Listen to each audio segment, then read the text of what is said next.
you work in the industry, you work in the mental health industry. Right. But in that time period of 16 to you becoming an adult and working in the industry, what happened with cannabis to you in that space? Were you an advocate smoker then? Did you end up, did the police end up having anything? Did you decide to grow? What happened during that time period with that incident of you using it as a coping mechanism to now the conversation that we're having? Right.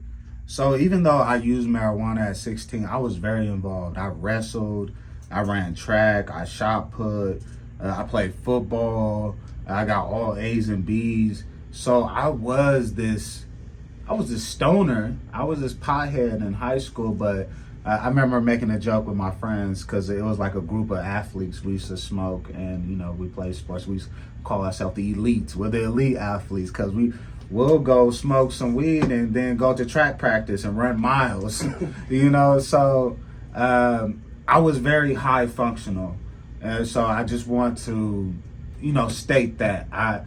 And so I did use a coke, but I was still very engaged, a good student, academics, all those things. And then so my first real job ever was in mental health. And at the time, marijuana was illegal. And I was 19, 18 turning 19. And it was kind of obvious that I still smoke weed because I was this young kid with long hair, I look like, I look like Bob Marley or something. So off the dribble, you're being judged. And when you're young, you don't even think about people judging you or whatever. You're just like, you're just kind of being you, and you in your bubble. You authentically you. And so I remember my boss at the time, I had a boss and a manager, and my boss was like, man, all the clients love Jovan, and his paperwork is great, but it's just something about him. And then my manager was like, yeah, the clients love him, paperwork great. So one time I tripped in the parking lot, and my boss called me up, and she was just like, were you high in the parking lot? And I'm like, wow, because I tripped in the parking lot, I get accused for using drugs or being high. So it was a different stigma. It was a different time. And, weed was illegal. And just to, share my experience with you, so my first time I ever got in trouble with the law was because of cannabis.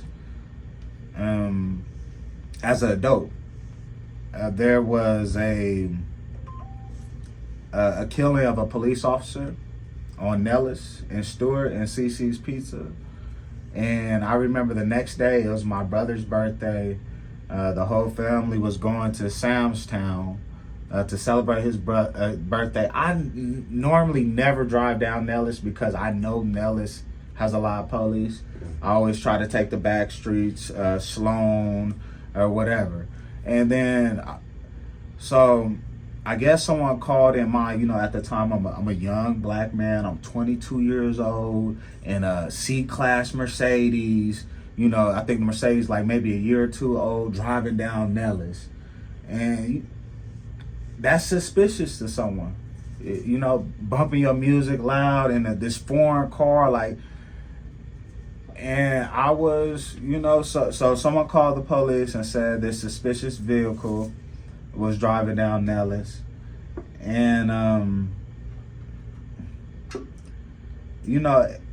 I know the police force was reacting to the shooting because law enforcement was everywhere that night. So I get pulled over literally right in front of Samstown.